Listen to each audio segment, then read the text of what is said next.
Hello friends, welcome back. It's time for another episode of Big Paints, and today we're actually doing a proper video where we talk through the process and showcase exactly what we're doing. It's wonderful. We've got a very cool model, which is the focus for today's video, which is Lieutenant Habram from Paradise, an upcoming game on GameFound for Mindworks Games. So the links are in the video description. It's coming in a couple of weeks as this video releases, but very excited, some incredible models, and really looking forward to seeing what else comes out for that game. But the topic of today is painting rusted non-metallic metal. It's been something I've developed over the last few projects I've worked on, and I am excited to share with you that process. So let's dive in.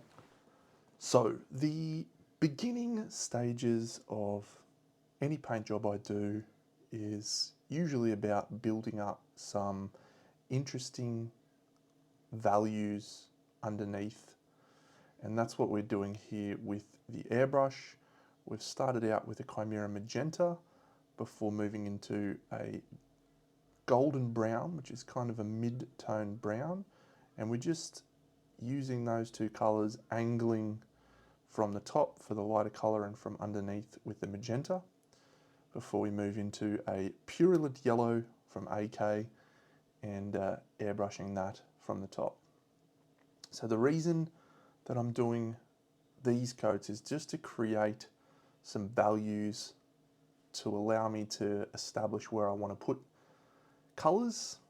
And we've just gone back in with the magenta from underneath just to re-add some of that saturation. So this is just preliminary work. You do not need to do this. You could get away with without doing this, but yeah, I find this helps me understand the values a little bit better. So the first step in this process is a dark color. So I've used Tenebris Grey from AK, but you could also use German Grey from Vallejo or some other grey from some other brand, as long as it's dark. And what I'm doing is I'm actually mixing it in with a magic mix, which is a thinner diluent, and we're just placing that randomly. As you can see, I've sped up the footage here, so you'll get a little bit of normal time and then you'll get a little bit of sped up time. So we're placing that over the areas we want the non-metallic metal, and we're doing that without trying to cover it completely, because again, with this, what we want to see is some irregularity, some change in various areas which can be caused by different, just natural variation. If you've watched Jurassic Park, it's just like Professor Ian Malcolm running a little droplet of water on Laura Dern's hand. You just never know which way it's going to go. So we've moved into a morning sky mixed in with the Tenebris Grey, and this is where we start to establish the highlights of our non-metallic metal. Now, I've done no real videos on non-metallic metal, but the key for me is thinking about them as volumes and understanding how those volumes will react to the light. And so this leg plate is a great example, as is the knee pad. They're both a cylinder and a sphere. And so the light will hit those in a very particular way. With a cylinder, it tends to hit on the central part, whereas a sphere, it tends to hit towards the top center of the object. Now, the challenging thing about non-metallic metal is it's always in relation to your position as a viewer. So I like to try and establish where we as a viewer are standing, and then we utilize that for all of our future decision making on our highlights. So this is leaving some of those colors underneath, as you can see, again creating some irregularity. And this is the first step in establishing where our highlights will go. Now, the great thing about this process is it doesn't have to be everything that you do here is the only area that you highlight. And in fact, I think sometimes adding, as I said, different variations of colors will create a more interesting appearance. And that's what I've done here, is I've taken some of that golden brown that we used as a highlight color, and I've just smashed some of that on the lower portions of some of these areas. And that's reflecting the light from below. So this is not really an essential part of the process, but I think it's good to leave in so that you can see as we establish some of those additional variations from the environment around. So again, thinking about volumes and how light runs off those various surfaces is really the key to a convincing non-metallic metal. If you can understand those volumes and how they will react to light hitting them, if that surface is a reflective surface, then that will make a big difference in selling non-metallic metal. The second component is the values that you need to incorporate. So morning sky is a great colour. The reason I chose it is because I really like the finish that it has. You could use any warm or cold grey. I find warm works better for this type of environment. And this is set in a wasteland world, which is one of my favourite sort of settings. And these models are incredible. I've actually painted some of these, the 75mm versions of some of these models, which is great. So, I don't know why we've got that bit in there, but that's okay. All right, so now we're moving straight on to pure morning sky. And this is, again, establishing a bit stronger now where those lights are going to be in terms of the direction of the light source. We're looking at the top left of the model, and where we're standing as a viewer is basically directly in front. So the best viewing angle for this model will be front on, but as you turn the model around, you can then change that viewing angle slightly, which means you then change where the highlights would be. And if you have a look at the leg plate, you'll see that I've created kind of two highlight channels, and that's to represent the light as you turn the figure around. So I think you can really start to see this change how those objects look.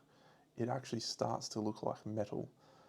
And that's one of the things that's most interesting about this process is the colours themselves, they actually don't really matter as much as the placement of those colours does.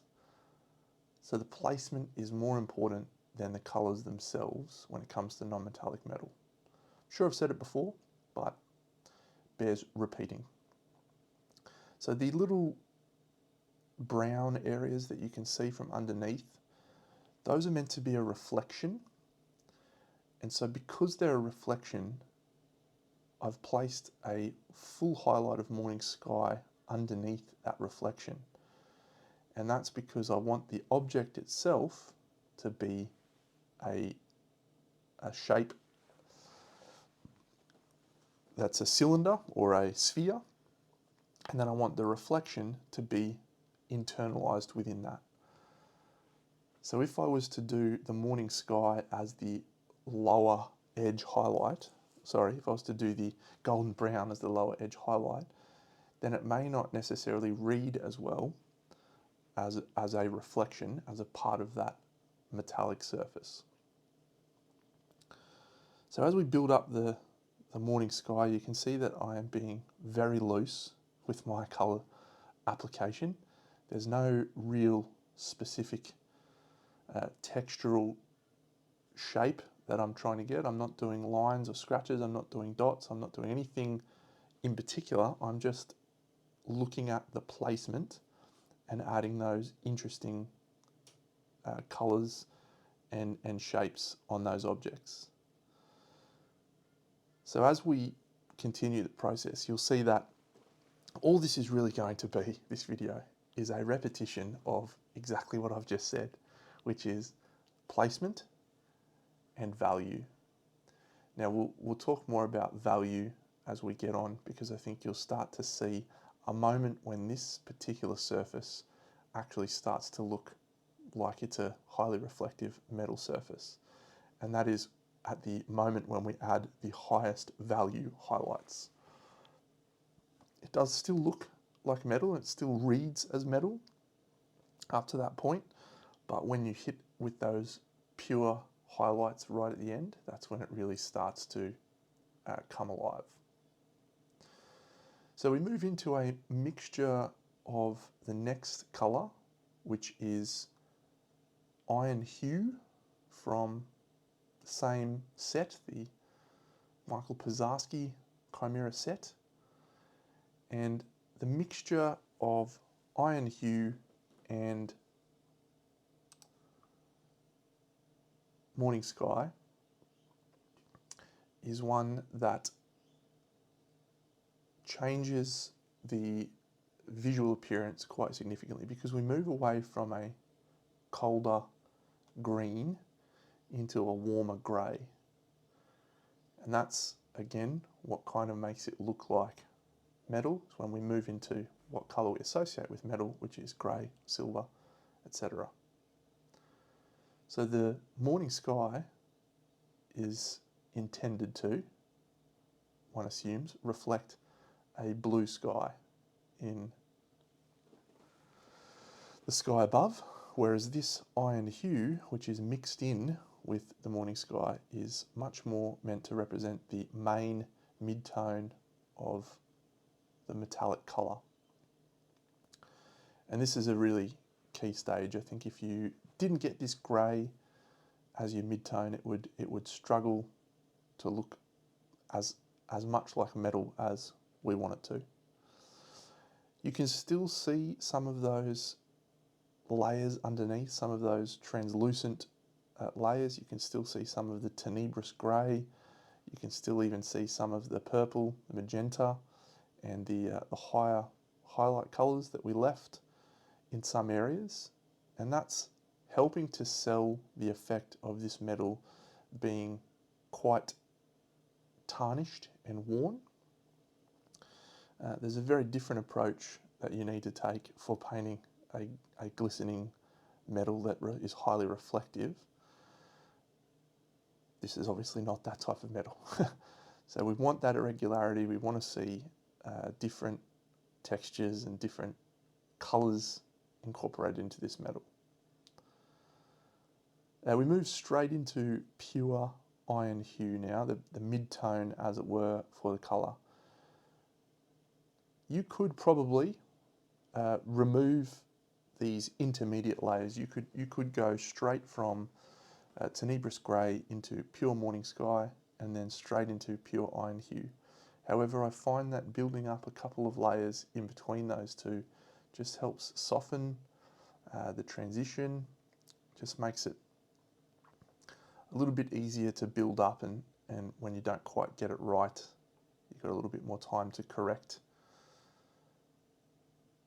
But again, this is our mid-tone, and this is the thing that will make it look very much like a metallic surface once we add the highlights. Now, if we didn't have this mid-tone, it would probably still look okay, but I think the mid-tone is what sells it, and it's an important component. Now, I've just drawn a line underneath the spike on the knee pad there, underneath, and that's, again, a placement thing. By placing a line underneath, it kind of looks like a reflection, so reflecting from the bottom of the spike. Oh, it's so cool when it speeds up. Look at it go, Dano. Look at how fast your brush moves. Most people probably think this is normal speed for me. It's not. This is sped up. So adding these micro details all across the surface, this is where we start to impart the effect of a very worn and scratched metallic surface. We will add rust and other elements at a later stage. And that's just reinforcing a little bit of those environmental colours that I was talking about before. They're a subtle thing, adding that, and I don't do too much more than what I've just done, but I do think that it has a really positive effect on selling it as metal, as we've discussed. So we now move into a basic skin tone mixed in with the grey.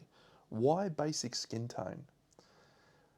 Well, the first reason is because I really like the colour. It just works really well for this purpose. I don't have any other reason. It's a warm,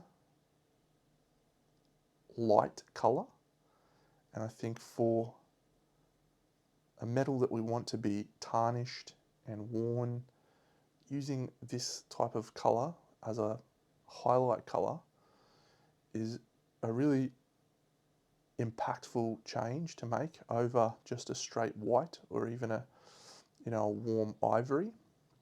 We will still go to those highest lights at later stages, but for now I just want to keep it in the very warm light register, and so we mixed basic skin tone in with the iron hue, and that is how we get to our second to last highlight colour. And I think you can see how building up those layers of scratches and leaving some of those colours and some of those shapes underneath has helped sell the illusion of this being a metallic surface with scratches.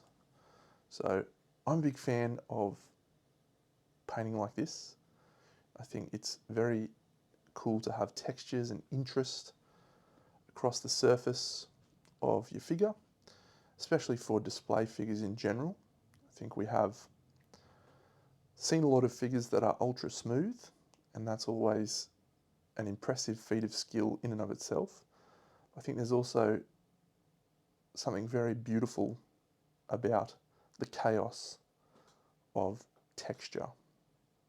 And that may be me saying that because I'm just a very lazy painter, but I do think that it has a really nice effect. So this is the final highlight stage before we move into some of the additional layers, which will help sell the effect. And this is just pure basic skin tone. And this is kind of like our last highlight stage to really reinforce the metallic object.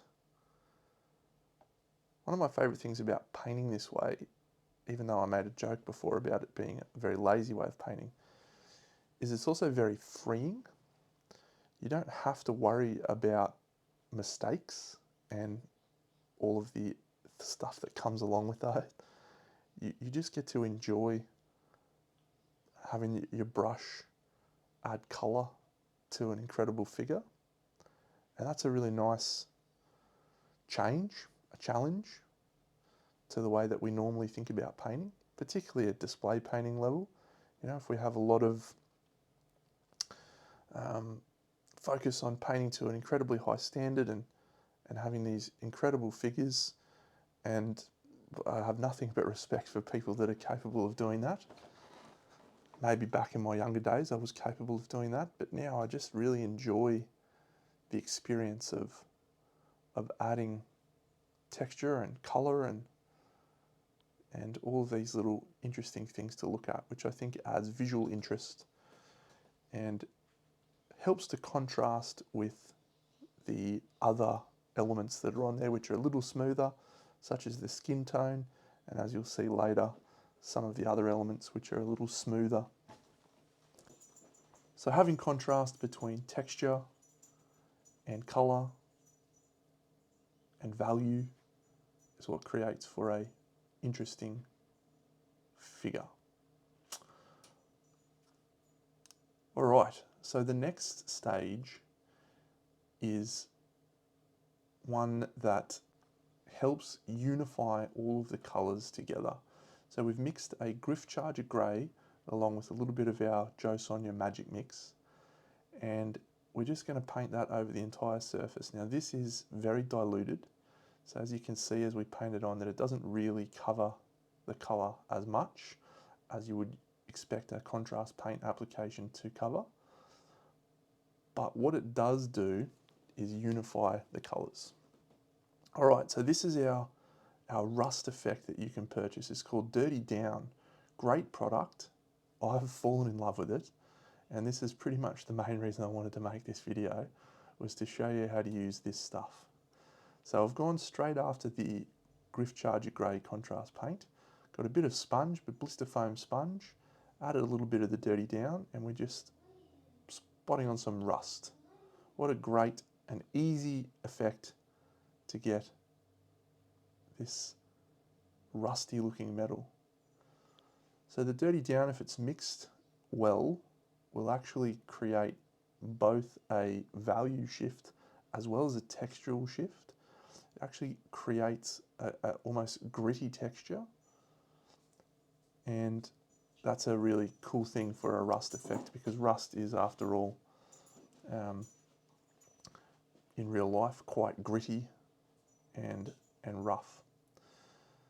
So we splodge this around and we think about the areas where the rust would gather. We're careful not to get it on any other areas, because it doesn't quite work when you have rust on human skin all that well. We've done a few layers, and you can see the texture and finish change on some of those areas. So we go in with the brush and we touch up a few of those areas with the Dirty Down. And then what we do is we dilute the Dirty Down, and we will use that to, again, create some softness and create some more warm tones in some of those areas. Now I'm using quite a big brush here, but if you were to use a smaller brush, you can use that to create streaks in a really nice way, and it's a really versatile product, which is, yeah, really cool. So you can see there the shift in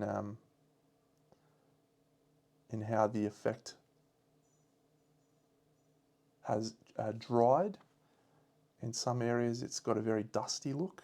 In some areas it's still quite thick. Yeah, really great product. So yeah, I've added some water now, just a tiny bit of water, and we're going to then use that just to shape some of these other areas with water as well. Now I apologise if you can see my camera smidging out a bit there. That's mostly because this is directly pulled from a live stream, where you can follow on my Twitch channel if you like, Big Deno on Twitch. But you can definitely see the effect. Now, if I could go back in time, I'd probably tone down a smidge how much of this watered down effect I did on some of those areas.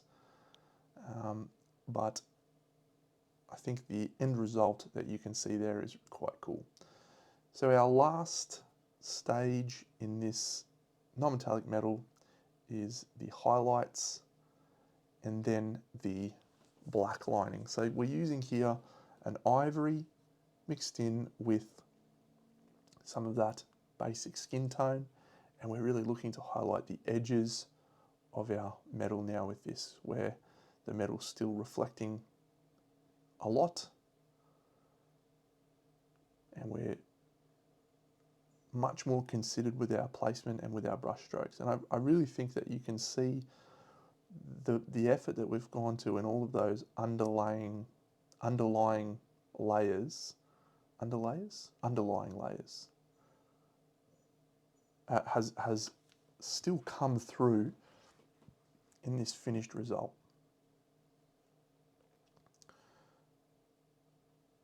It's a great figure for practicing a lot of different things.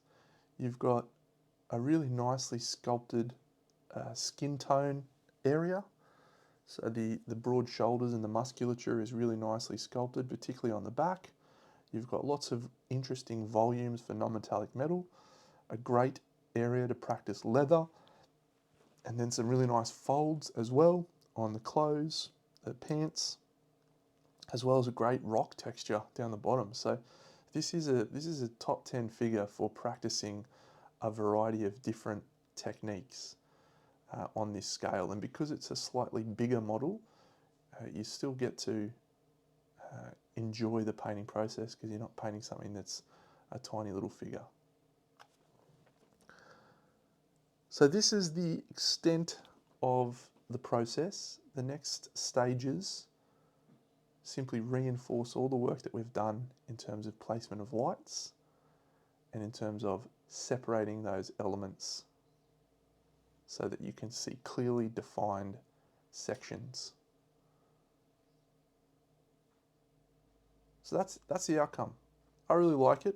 I think it sells the effect of metal extremely well.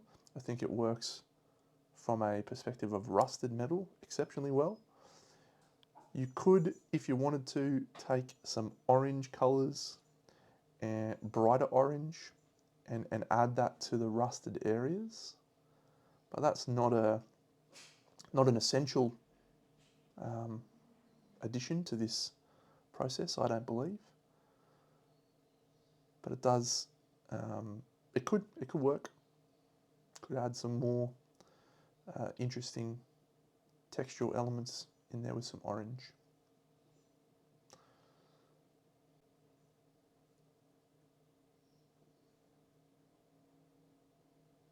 And that's it. I'll just leave you to enjoy me painting some figures for a bit before we get to the end credits.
So that's it. That's the end of the painting video.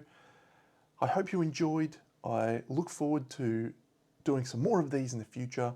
Let's have a look at the final figure.